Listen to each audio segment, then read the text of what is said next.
so for those of you who were here or weren't here before, so what we got to was the following. Normally the rule is that you're allowed to coerce someone to bring a korban, but he has to then say he agrees. This is the Gemara's compromise for the following two phrases that appear in the pasuk. One is yakriv, it shall be brought. Right? So from the fact that it says yakriv, which is like it shall be brought, which sounds like, whether you like it or not, the Gemara says that sounds like it's even coerced. Ba'al korcha. Lirtzono, which you could have read as the will of God, but it's the will of the person bringing it, it says he has to want. So the Gemara's compromise is, right, kofinoto achi yomer rotze ani. Nice. The question then became, what about a korban tzibur? So we saw three possibilities. The Sifra seems to say, or the Torah Kohanim seems to say, that you cannot coerce a korban tzibur. Now, one possible way of reading that is the way the writing is understood by the Chasholchan, the Maharid, the way Minchas Chinuch understands the Rambam, which is that a regular korban and a korban tzibur are exactly the same. Kofanot achi yomer rotzani. You force them until they say we want. There's no difference between a korban tzibur and a korban yachid. You got to figure out who you're going to force, how you're going to force, but fundamentally they think it's equivalent. But then the way the Rashi understands it was that no, a korban tzibur cannot be coerced, and we saw 5.5 explanations for that. The Rashi himself says it's a ginai. It's degrading. So one possible way of understanding that is an optics question. Right? Meaning it just looks wrong. Like it's one thing to have a single individual who's a bit, not moved to do what he's supposed to, so you beat him until he says, okay, I'll do it. That looks bad enough. But if you have thousands, tens of thousands of people who are kicking and screaming, it's... That's only bad optics for, people, not for God. Right, it's optics. That's what it sounds like, right? Gnai. The Minchas Chinuch seems to say that no. The problem is the following. You actually need Ratzon Gamur. That for some reason, by korban tzibur, there's a special requirement of actual will. Why? Right? Is it because it's bad if the whole tzibur doesn't want to do what God wants? Is it because, as several people suggested, we view a tzibur as a corporate entity, and therefore it's a theoretical institution, so, you can't really coerce it? The Rugged Shaver said that it was, that you can't sanctify, that a korban tzibur only becomes sanctified when you actually shecht it, and therefore, the only reason a regular korban you can coerce is because it's already kadosh. You sanctified it, now you just have to bring it. Here, it only becomes defined when you actually shecht it. Well, that's just the way it works, because it comes from the communal funds, so it doesn't. Ravdani, we saw, suggested that maybe the nature of coercion is that, right? Ravdani Wolf suggested that the nature of coercion is a community over an individual, so it doesn't really make sense to impose such things of a community. We said another possibility was that when you have a lot of people, it's one thing to say that an individual is not a jerk deep down, right? Deep down, like the Rambam says, he really wants to do the right thing. But if you have millions of people, you could say, look, in millions of people, someone's a real jerk. Well, deep down, as deep as you go. If you say right, as deep as you go. Millions of people are made up of single people. Correct. So you could say that, and that's why I'm saying this is a maybe, right? This is a maybe, which is saying it's a practical rather than a fundamental issue. And then we saw that some of the Achronim, like the Zayat Ranan, the Magen Avraham, says that maybe this is only by korbanot like the Omer, where it's a matir, right? It permits. So therefore, we don't have to be worried because everyone's going to want their grain to be permitted, so we don't actually have to coerce it, which is problematic. It's permitted after. Because it becomes permitted after only a few hours, anyways, fundamentally. Okay. But what we said, what we left for today was the possibility that, in fact, can I erase this? We got this clear. Yeah. Is this a machloket? Tanoim, right? So far we've seen is a machloket how to understand the Torah Kohanim, but now we have to get into the possibility that in fact this is simply a machloket. So if you look now at number 16. So remember, just a little bit of review about the way Chazal work. The canonized oral tradition of the Tannaitic period is, what do we call that? Mishnah, thank you. That was maybe too fancy. If I just said, the official text of the tradition from the Mishnah, from the period of the Tanaim is the Mishnah.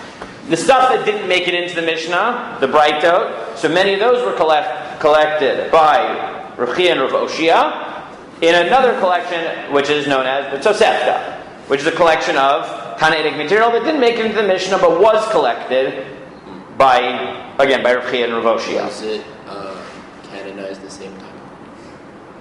Pachot yoter, right? Or I'm assuming it would have to be after. A little bit later, yeah. Not like, that's what I'm saying. It's more or less you're talking similar time period, not exactly the same. But we're talking same, meaning the material is written contemporaneous. The collection was a little bit later. Okay, that's the Tosefta. So if you look at the Tosefta, this is number 16. The Tosefta said, Mishayashvu b'mikdash hitchilu limashkein mashkenu Yisrael al shiklehen kidei shiu Korbanot Tzibbur Krevin Mayhem. So, what is limashkein in Hebrew? In Mishnah Hebrew? It's to take security. Right? Basically, what does the Tosefta say? They would start coercing. Not coercing, like beating, but what would they do? If people didn't want to contribute to the Korban Tzibbur and bring the Machzah Shekel, which provided the funds for the Korbanot Tzibbur, so what would they do? They would start taking their property and saying, like, this is bring the money and we'll give you back your property. Right? The mashkein. Now you could distinguish and say, the Tosefta is talking about forcing to bring the money, but once the money's in, then you can bring the Korban. You can't coerce for the Korban or something. But what you see is the simple pshat in the Tosefta is that we do coerce people, at least to bring the funds. And then the Tosefta continues. Mashal echad she'alta lo maka biraglo. The mashal is someone who has a wound on his leg. V'hayarofe kofto u'mechatech bivsaro b'shvil rapato. And the guy doesn't want to. He doesn't like the pain. He doesn't want to handle the procedure. So what does the doctor do? Cut it out. He holds him down, ties him up, and cuts off the part of the leg, right, that needs to be amputated. They cut off the skin, cut off the limb, whatever needs to be cut off. Kach amar hakadosh baruch hu. That's what God said. Mashkenu Yisrael shikleihan. Right, coerce, make them have a guarantee, a security, right? Secure the shekel, the Machzah shekel, kadesh yu Korbanot Tzibbur Krevin Mehen, so that the public Korbanot can be brought from this money. Mibnei Korbanot Tzibbur miratzin u'mechaprin bein Yisrael avien shabashamayim, so that the money can be brought, and the Korbanot can be brought from that money to create ritzui, right? To create goodwill between God and the Jewish people. Yeah.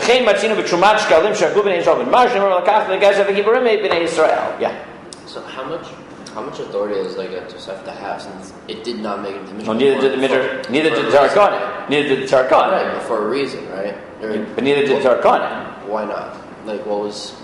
So sometimes it's because Rebbe didn't pass him like it. Remember, how often does the Gemara say, "Well, we don't pass him like the Mishnah, we pass him like the Tosefta"? It happens, right? Because they say Rebbe paskined like the Mishnah, so he recorded the Mishnah. But there were other Tannaitic periods, and the Amoraim agreed with the Tosefta. It happens. So Tosefta of Dafka are important because they were canonized by Rav Chia and by Rav Oshia. They're not totally. And Torah Kohanim is the same, and the Rambam in general has the position that the Rambam tells you in his Akdama that if there's no contradiction between the Bavli and the Yerushalmi, Tosefta, whatever, then he paskins like these things. Midrash Halacha. Others don't, right? Other Rishonim just follow the Bavli, and things that don't make it into the Gemara, they take that as evidence. We don't paskin like it. Right. Some say, but the Rambam doesn't take it that way. This is a broader question, right? Again, the Rambam thinks that if something doesn't make it into the Mishnah, but it doesn't contradict the Bavli, doesn't make it into the Bavli, the corpus of the Bavli, if it doesn't contradict the Bavli, we do paskin that way. So, if you want, you could say that there's no machloket, right? Meaning you could say, look, to get the money, we force them to pay the money. Either because that's essentially a tax, and taxes we're coercive about. But the actual bringing of the carbon, once the money's in, so now, either it's now whatever, for whatever reason you want to explain, we don't coerce. Right, so you could say, again, one possibility is just to say, Tosefta says you can coerce funds. Right? But maybe not the carbon. And the carbon, you would say, right, can't be coerced for all the reasons we talked about. But, on the other hand, you could say, what? Guys, on the other hand, what could you say? On the other hand, you could say, remember, the arguments that were made by the Gemara don't go away.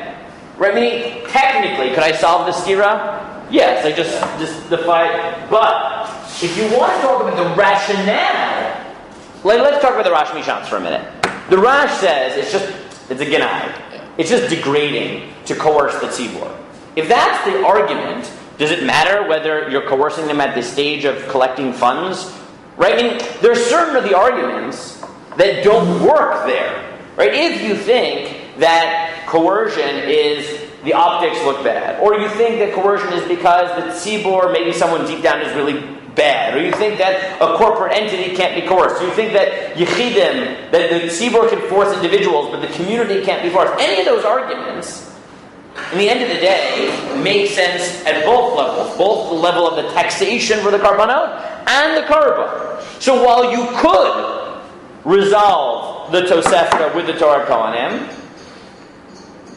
many of those arguments you could easily say, once you see that the Tosefta is okay coercing on the collection of funds for the tzibur, that potentially they could coerce for the carbon because they don't buy those arguments. So it only has to be like a technical thing if by a korban itself cannot be. Right. So if you look at 17, the slightly long quote from the Zera Avram. The Zera Avram is Menachem Zamba, I believe. I think the Zera Avram is Menachem Zamba. I think that's what someone told me, but maybe I'm wrong. Have you ever done this source? See, the Zera. Let me make sure that I got that right. The Zera Avram.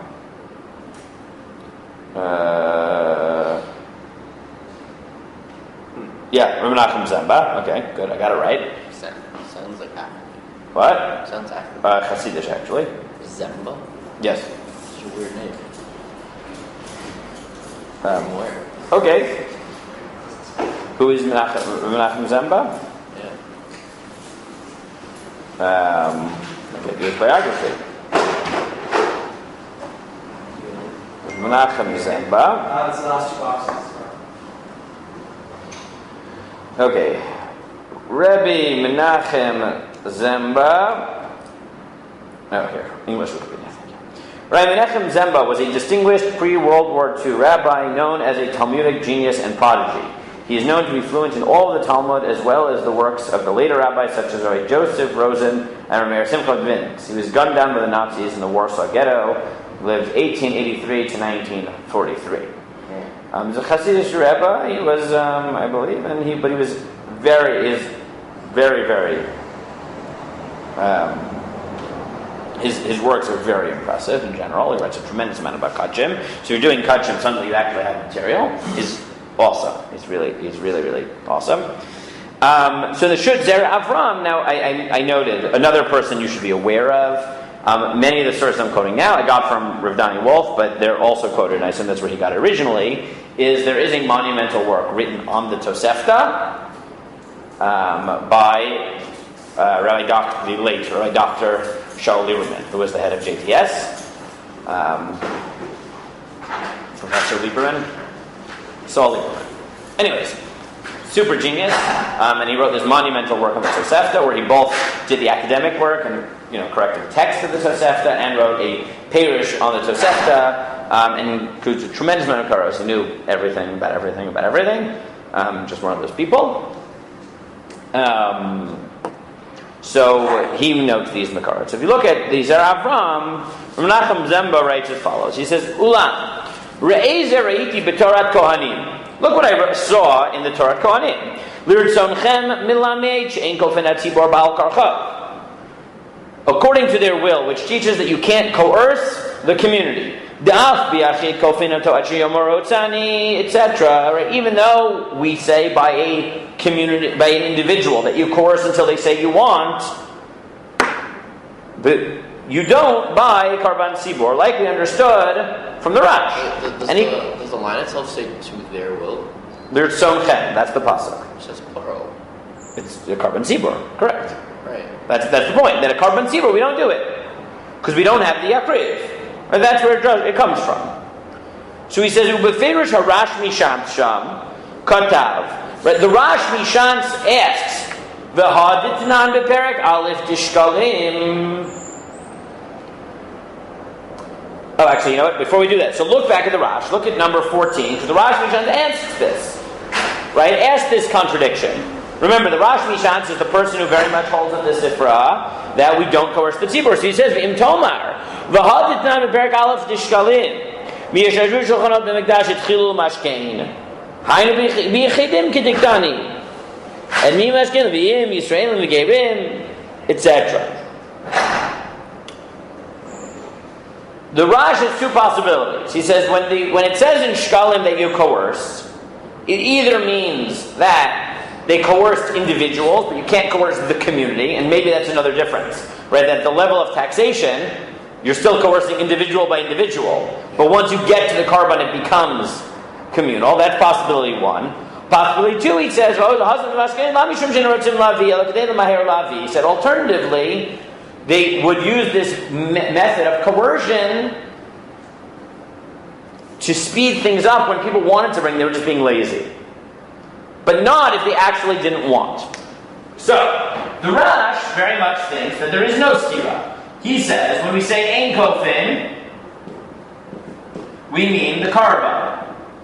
When we say kofin, we mean possibility one is each individual when you collect funds, right? So one possible difference is simply that if you want a coherent explanation of why it would be different, you say, because maybe when you collect, conceptually, you're collecting from individuals, it's only once it makes into the communal coffers that it becomes communal. Right? Possibility two is, even here, it sounds like you don't coerce against their will. You can only speed up the process. Right? So, based on this, the Rash Mishans has two possibilities. One is to say, really, you're not allowed to coerce at any stage of the process. And when it looks in the Tosefta like you're coercing them to pay the funds, what do you mean? You're just speeding them up. But you're right, if they said we don't want to give, then you wouldn't even collect funds against their will, right? That's one possibility. The other possibility, which is more lumdish, is to say, maybe it's true that all the logical arguments that we made before apply both at the level of collection and at the level of bringing the Karban, except for one problem. Before you collect the funds, you're dealing with individuals. And therefore, if we go back over the arguments, is the optics bad? Not necessarily. Right? The IRS coerces everybody to bring taxes, but they do it on an individual basis. So it's never like the IRS against the United States of America. The IRS against 300 million people in the United States of America. If it's about, so that might solve the optics problem. If it's about the corporate entity problem, the corporate entity might only start once things make it into the government coffers, into the coffers of Beit HaMikdash, and you're bringing Karban Tzibur. But while you're collecting from individuals, they're individuals. if you think that the Tzibur can coerce individuals, but the Tzibur can't be coerced, again, it's okay because it's the IRS collecting from each individual, so at each moment they're only coercing individuals. So the Rosh is arguing that I actually could conceptually distinguish between the stage of collection and bringing the korban, because at the stage of collection, conceptually, you're dealing with individuals, even if the end goal is a communal korban. Right? So that's how the Rosh says that the Tosefta and the Torah Kohanim are not in contradiction. Right? The unique halacha is only once it's made it to the level of communal korban that you can't coerce. So the Zera Avram notes this.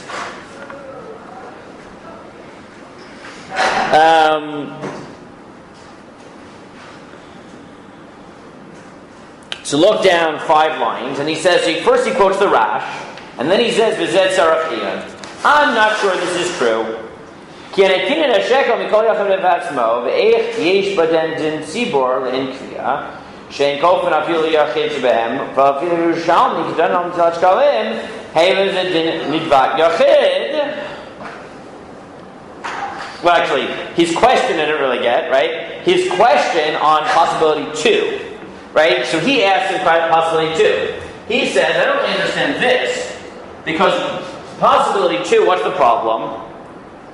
This implies, in possibility 2, where the Rash says that maybe all you're doing is speeding up the process, what is he implying? People want to give. Well, that too, but what is he implying? In this argument, what is the Rash saying? In his first argument, he's saying that at this stage, people don't want. And no, at the stage of collection, this is yachid, right? This is really a korban yachid. But this one, where he's saying maybe it's only speeding up the process, what does that imply? That even at the level of collection, it's called korban tzibur, and that's why you're not even allowed to coerce. Right? It doesn't really mean coerce. It just means that you are taking security to speed up the process. But that implies that he thinks fundamentally it's the same as the Tosefta, as the Sifra. So to that, Rav Nachum Zemba said, I don't understand why. This is obviously correct. He says, what do you mean? At the level of collection, it's clearly collecting from individuals. So what might you answer? Unless the purpose is what counts. Correct. Right? What you have to say is maybe it's not about the formal level, it's about the end goal, which could work according to which Svara? I think the Rosh is himself. Remember, the Rosh said it's about optics. It's about Genai. So you could have argued that, look, you could look at it as if the IRS is collecting from each person individually, but if you have a mass anti-tax rebellion, doesn't really matter. Right? You could say the optics are bad even there. I mean, once it's about optics is easily expandable, because it's not a formal question. So I think for the Rash, the reason he can even entertain this, which is that maybe even for collecting funds, you shouldn't really coerce, you can only speed up the process, maybe that works, because according to him, it's fundamentally about optics. And at the level of optics, you could argue that it looks bad. But the Zerabram doesn't like it, because he says, what do you mean? This is clearly Nidvat Yachid.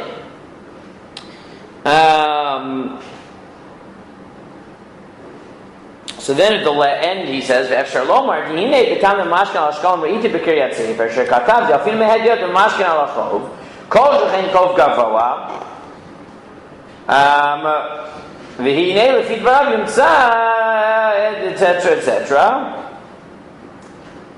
So he says, I have a third explanation of how to be miyashiv, which is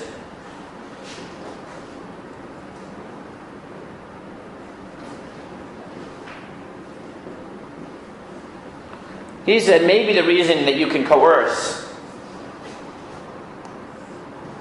even if you define it as a korban tzibur, is why?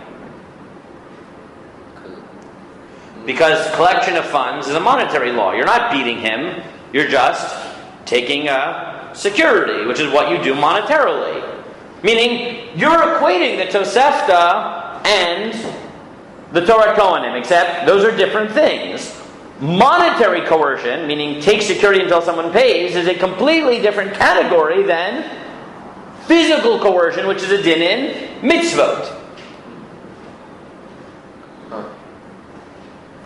So far we have, let's review, because this is complicated. I'm not pretending this is not complicated. Okay? So again, let's assume for a moment, which is what the Zer Avram is assuming, like the Rash, Mishans, which is that the Torah Kohanim really thinks that fundamentally you do not coerce on Korbanot Tzibbur. Okay? But now you have the reality that when it comes to the money going into the Korban Tzibbur, we do. We monetarily coerce. So now we have three. But you can say the same thing about the individual thing, whereas it's money, but it's for the purpose of the mitzvah. Good. So let's just go through it. So if we want to assume that they're not in contradiction, so how would you do that? So possibility 1 and 3. Well, possibility 1 is to say and this seems to be the first answer in the Rash Mishans, is that we view it at this moment. Right? Not the end goal, but this moment. At the moment of collection, you're dealing with individuals. At the moment of bringing the carbon, you're dealing with the community. And therefore, all the arguments that we made don't apply at the level of collection. They only apply once the money's in the communal coffers, because now you view it as a communal carbon. Possibility 3 says, look, there are two different types of coercion. You're mixing up terms. Coercion by carbon is coercion of a mitzvah that's physically beating the guy. And there, we care about your will when it comes to a carbon tzibbur and all of the things we talked about. When we're talking about collecting tax funds for the Beit HaMikdash, for the coffers of the Beit HaMikdash, this is a monetary question. The coercion we're talking about is monetary coercion. Right, mamashkinin. Right, we take your property until you pay up. You know, it's like if your car is towed, they only give you your car back if you pay the ticket, you pay the towing fees, whatever they want. Right? It's not a punishment. It's an incentive. Right? You owe us money. We hold on to a guarantee to make sure you give us the money. This is not coercion. Your car isn't worth it. It's not worth paying the towing fees. We won't necessarily come after you. Right? It's like the difference between a speeding ticket and a parking ticket. You know, like a parking ticket, they're probably not going to throw you in jail. They might just up the fines, right? Whatever. I mean, it's fundamentally monetary. There's no criminal activity here. Speeding ticket, get your points off. Right, speeding ticket, yeah, you get points, you get whatever, because there's criminal activity involved. Meaning, if you're refusing to bring the carbon, there's criminal activity here, right? We coerce you because you're a criminal. If you fail to bring the money, it's a crime, it's tax evasion, whatever. But fundamentally, right? I don't know if that was a good example. Whatever, right? Different. Basically, this is a debt, right? When we say you're coercing you to pay your taxes to the Beit HaMikdash, it's because we're coercing you monetarily to pay up your debt. That's a different category than mitzvah coercion, where we're trying to get you to do the right thing. So those are three ways of saying maybe the Tosefta works with the Torah Kohanim. However, he said that this doesn't work so well if you actually look at the Girsa in the Tosefta. Because, what's the Girsa in the Tosefta? And this is why he thinks there's a machloket. Right? Because the following version he just said is the version in the Yerushalmi. But he says there's one word in the Tosefta, or one phrase in the Tosefta, that makes it sound like we shouldn't try to work them together. Now, what word is that? And this is the one that Daniel picked up on before. Is Lirtzono and Mechapre. is what is the Tosefta's argument for why you're allowed to coerce? It says them. Because, look at it. We tie down the patient to cut off the skin, to amputate. Why? To cure him. And so too by the korban, what do we do? Meaning the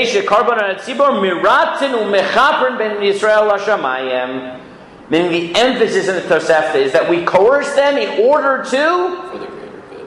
For the greater good of what? Of atonement, of creating goodwill between God and the Jewish people. But what's the problem? If you just focus on that line, I mean, you could defend it with this and say... That line sounds only for mitzvah. Right. The language, even though you could defend it... But you just say this Wait 1 second. Is the money leads to the mitzvah. No, okay, for sure. You could defend it and say, because the money will lead to the mitzvah, so we coerce the money state, even though we don't at the mitzvah state. But the Zer Avram's point is you could look at this Tosefta and say, but wait a second, what's the argument it actually gives for coercion? Is it's worth coercing monetarily to bring a Korban Tzibbur, to bring about the goodwill between God and the Jewish people. That sounds, again, you could knock it off and say it really means this. But it sounds like what? That the coercion is for the mitzvah itself. For the ratzon is to create the goodwill, except, according to the other arguments that we saw, is goodwill created with mitzvah? 1 second, is goodwill created when there's coercion? No. Right, that was the problem. So therefore the Zer Avram says this is conceptually possible. But the language, which is that we coerce for ratzon, for kapara, implies that you're actually coercing for the mitzvah itself. Then can you just say both then? You just have two different svaras, but basically you say the same thing. Is that not the same thing, but according to the actual girsa, you can coerce for the mitzvah, and then logically you can coerce the money because it's not really a punishment. For sure, you could. So you can coerce both stages, but for two different reasons. Oh, you could, but remember, he's saying, can you work out the Rash's position that we don't coerce the Korban stage with the Tosefta that seems you do coerce at the money stage? So he's saying, we had three possibilities to defend how you could, right? But he's saying still, the language, at least, sounds like you're coercing on the level of mitzvah. He thinks. He says, "Muvur dinyan to the mashkin ain't mitorach chov gove rak mishum kapara.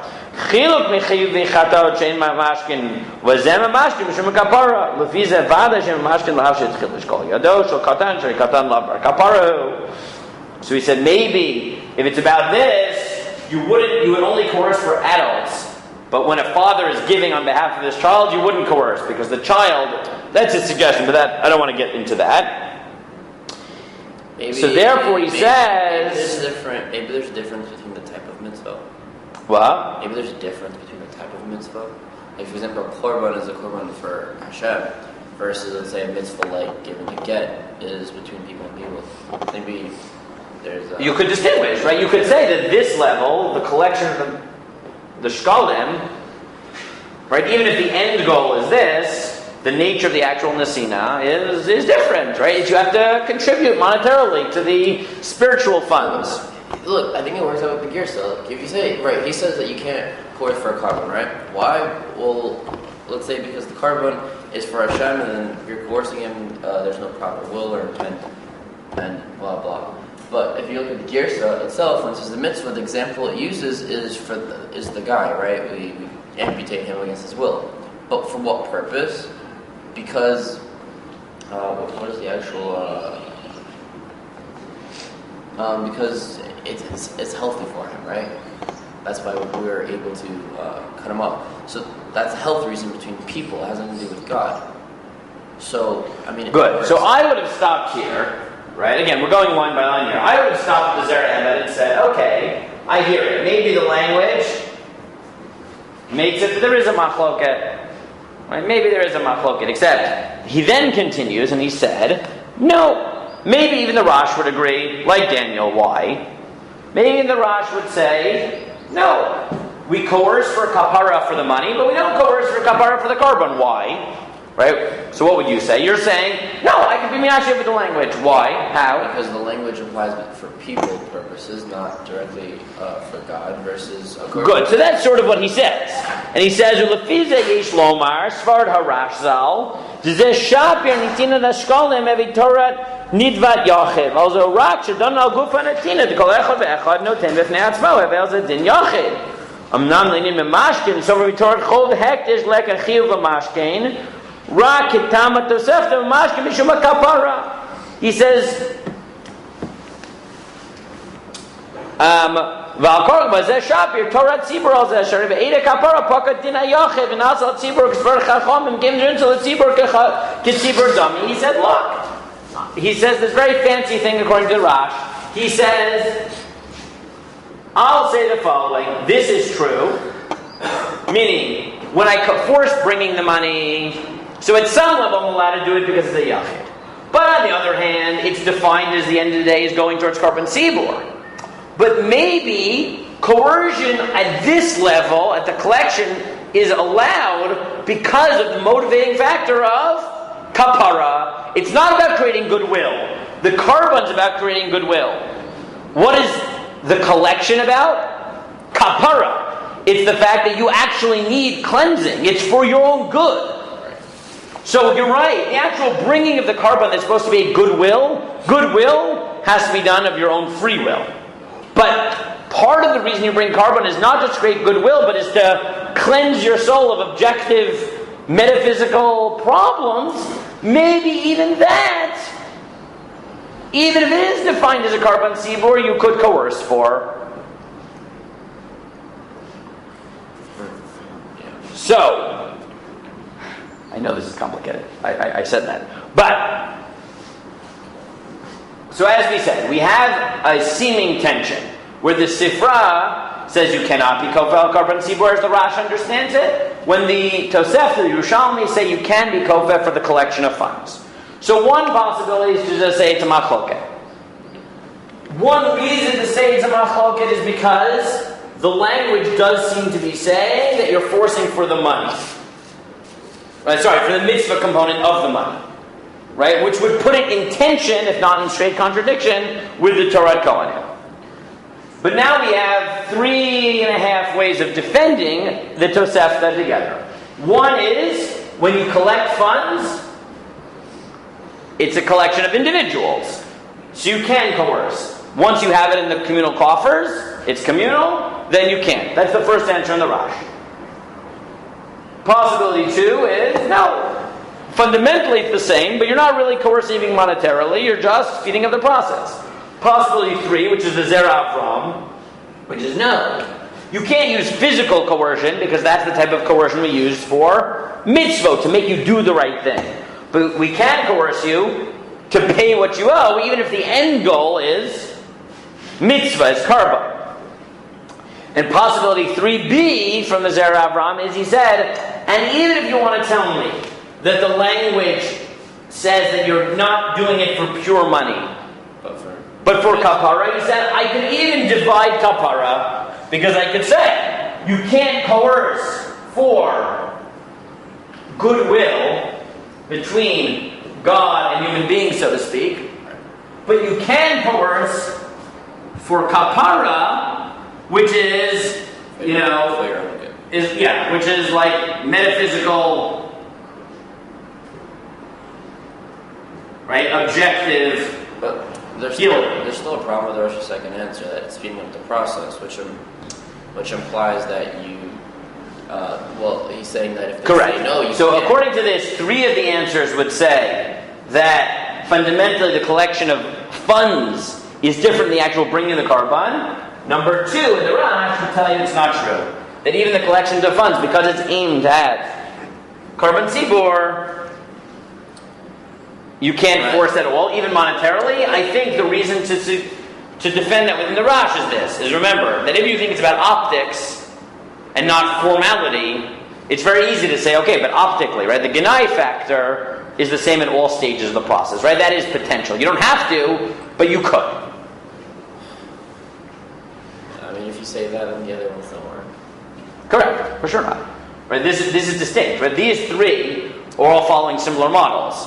Right? Because all these are assuming there's a fundamental difference between the collections of funds. Either it's individual versus community, it's monetary versus mitzvah type of coercion, meaning monetary versus physical coercion, or it's kapara versus the creation of goodwill, which is the Zera Avram. But all those assume that if it's optics, does the size of the community matter? No, I think it might just be the definition of community. That seems to be what the Rosh thinks.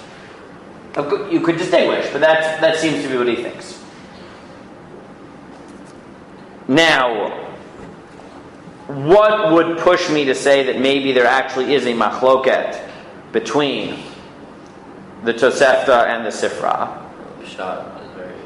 So if you just read it. Right, so one is just to say, look, in the end of the day, the Sifra says we don't coerce, and the Tosefta brings you a case where we coerce. Yes, there are different stages, and why would I be motivated to do that? So one reason might be, because remember, we have a Rambam we need to explain.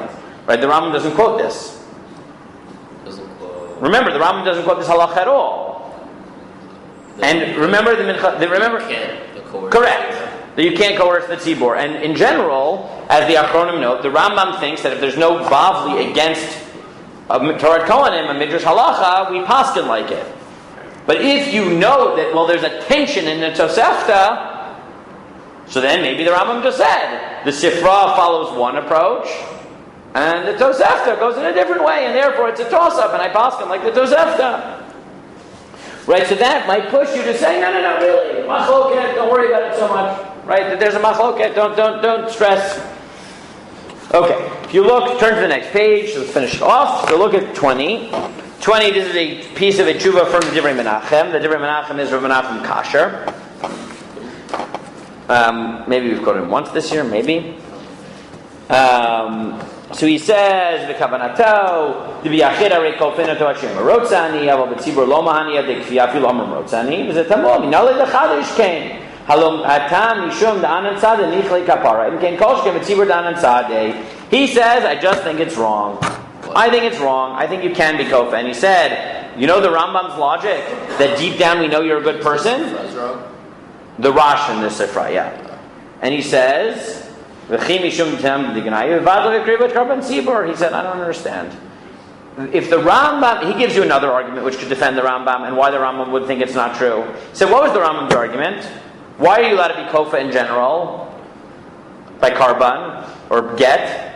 Because deep down you want to do the right thing. So we had said maybe that's true of an individual but not a community. Community, there's too many people, maybe one of them is really a jerk, or maybe the community as a whole. Well, according to the Rambam, once you say that, you can't coerce individuals either. So there could be one that... Correct. So Divrei Menachem just flips it and he says, no. You know why the Rambam doesn't quote this? Because the Rambam's argument, it applies to a tzibur as much as a yachid. In fact, he says it's the opposite. If I look at an individual, I might look at him and say, no, he really is a jerk. You really think deep down he's good? But if I look at the community as a whole, we tend to say, the community as a whole, its heart is in the right place. Now, you could argue. But he's saying the point is, in the end of the day, at Tzibur, we're more likely to judge at Tzibur favorably than we are an individual. So if you say it for an individual, and he says, this Genai thing of the Rash, what is this Genai? Because it looks bad, so you're not going to bring a karban tzibur? Who cares about optics? You have an obligation to bring a karban tzibur. V'od harei mevur b'sifrei, and then he quotes the sifrei, which is brought in Rashi and Pinchas.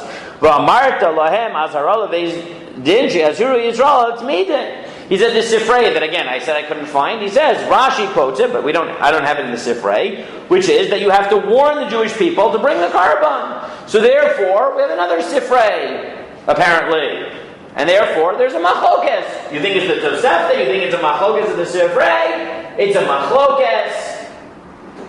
And therefore, we just zap. Right? And therefore he thinks, you know why the Rambam won't paskin this way? He said, because I don't understand the Rash. Right? The Rash doesn't make sense to me. We have a contradictory piece of evidence in the Sifrei.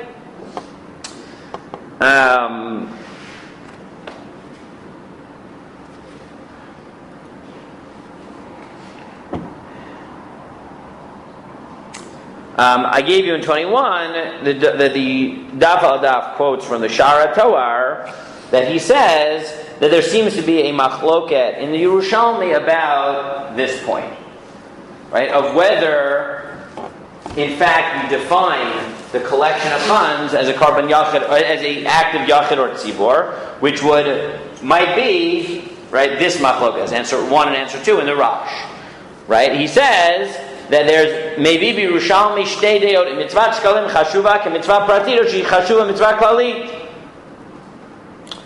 What's the machlokes? Yehuda sover she mitzvah mutelet al kol yachid betor yachid. He says in the Yerushalmi there's a machlokes that Yehuda says this is considered a mitzvah yachid, and the Chachamim say since the end of the day it's going to the tzibur. So rimshi mitzvah mutelet tzibur kulov judlo foli then it's a pratit shel kol yachid yachid. Right, he said this machlokes that we said before, the 2 answers in the Rash, he says is really a machlokes in the Yerushalmi.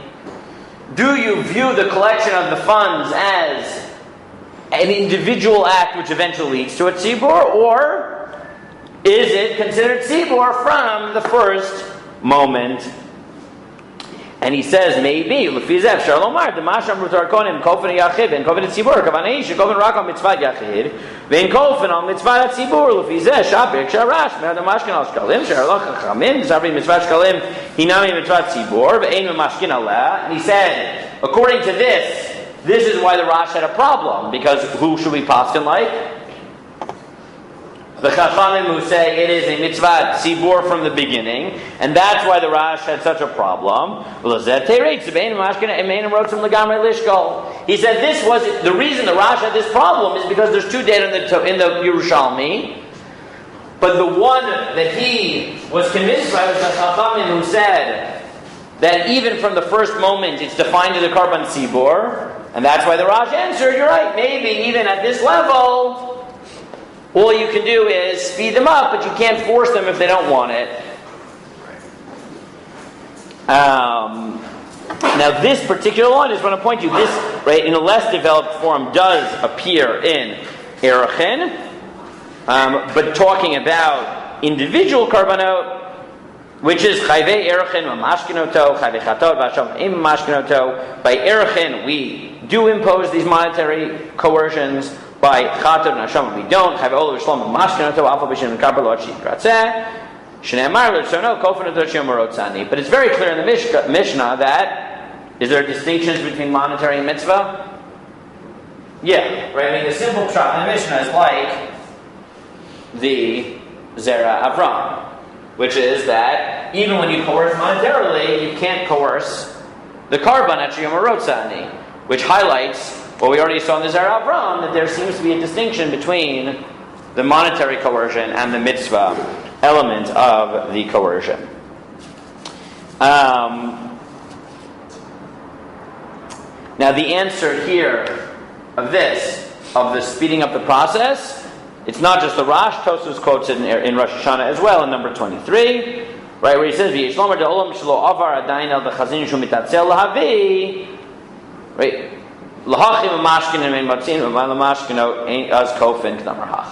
Right, he said, wait, we speed it up and he's being lazy, and then if we can't, so maybe you would coerce, but this notion of being lazy, right, he says maybe it's just a 2-step process. Lazy, so you coerce monetarily. Once he really is recalcitrant, then you maybe can force completely.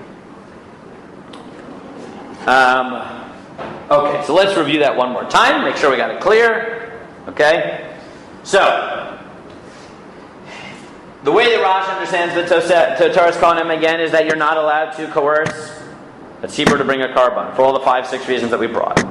The Tosefta, Yerushalmi say that you can coerce to bring the funds to the korban, for the korbanot to the Bein HaMikdash. So how do you bring yashiv it? So one is to say these are different stages.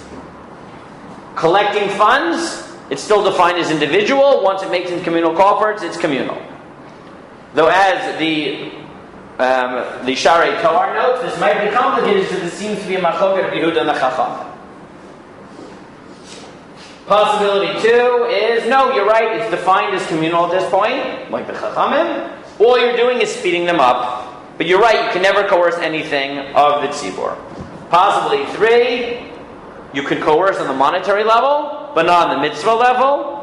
That's why you can coerce them to bring the money, but not to actually bring the Karban. That is the simple read of the Mishnah, the Zera Avram. Possibly 2 in the Zera Avram is that you can even coerce for communal kapara because that's for your own good. What you can't coerce is for the bringing of the Karban because that is about creating goodwill, and goodwill doesn't usually get created under coercive circumstances. The last possibility is to say, no, it's really just a machlokes. Right? The Tosefta really goes in the direction that we just don't coerce the tziburs. And the Torah Kohanim thinks you do, and maybe that's the sheet of the Rambam. This is the way the Divrei Menachem takes it, because the Divrei Menachem, right, Rav Menachem Kasher says, based on that other Sifrei that we don't have, but it's quoted in Rashi, maybe we paskin you can coerce, right? And he says, I don't understand, why not?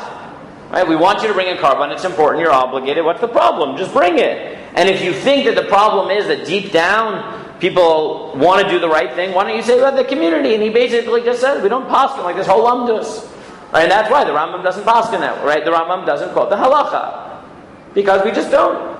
Right? We just paskin against this entire interpretation of Torah, of the Torah Kohanim. Okay, the last thing I gave you a piece from Rav Samet, who's talking specifically about the Omer.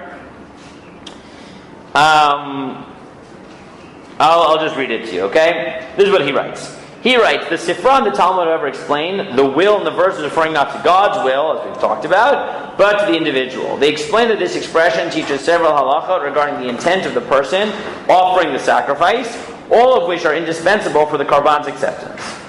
Several commentators adopt this approach as well. Given the fact that this term modifies the individual, l'tzomchem, for your will, referring to one bringing the sacrifice, the second interpretation better accommodates the simple reading of the text. Additionally, the Torah employs different expressions referring to God's will, response to sacrifice, etc.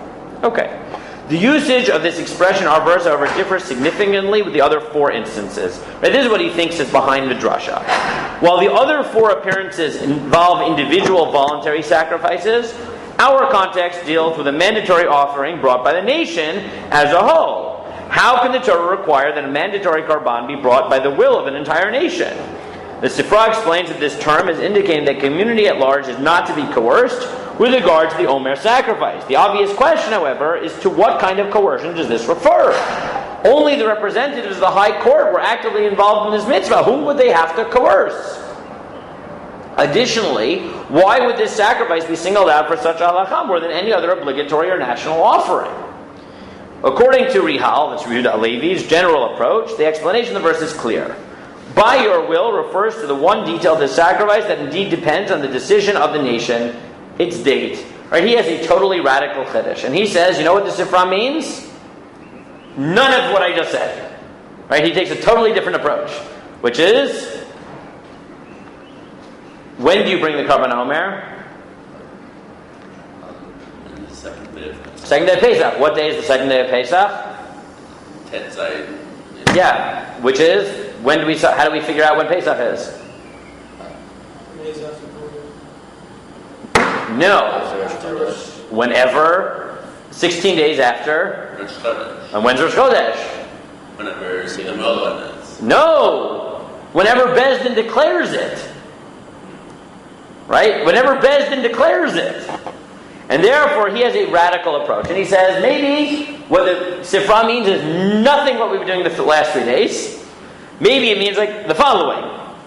All it means is, you can't coerce the Karban. You can coerce the bringing of the Karban, but you can't coerce the bringing of the Karban at a specific time because, unlike, let's say, a Karban on Shabbos, which depends on it being Shabbos, the Karban Omer depends on. His argument is basically like this: Who's responsible for bringing the Karban Omer? The High Court. Who's responsible for determining what date you bring that on? High Court. The High Court. And what does Lord Tzomchem mean? It doesn't mean you can't coerce them. It means When they didn't decide. when once you can't force Bezdin to bring it any given day because it's up to them to decide when Nisan starts. Once you decide when Nisan is, so fine, you can bring the Korban. You have to bring the Korban on that day. But God isn't telling anybody what day that's going to be. I see Gabi shaking his head. I'm not sure I'm convinced either, but I put it because it's another interpretation of the Sifra, which is radically different than I think the majority of the Mefarshim on the Sifra. But with that, we finish the question of coercion and Korbanot Tzibbur, which, like I said, this has been fun for me because I haven't done this in a long time, and I've never done this sugya before, and I haven't done like a new kachim sugya in a long time. And I hope it gave you like sort of a bit of an introduction to a few different sugyas: the purpose of Korbanot, the difference of Tzibur and Yachid, nature of coercion in general, b'chulei. What I want to do, I think, next, because this is the longest, it'll be a little bit longish, is deal with the question of Korban Omer. How do we know that it happens on the 16th of Nisan? Mimachar Shabbat. That's like a whole amud in the Gemara on Samachay, but because next week is our last full week, it's a good time to do it. Well, actually, next week, the week after that is pretty full, but it'll be a little bit chaos because it's Next week or last full week. before Pesach. I guess the week after that is basically full also. Yeah, we're ready. Oh, you're right. We have Have to. a full week next week. I hope so. I certainly hope so. So let's. So what we'll do is the following. For that.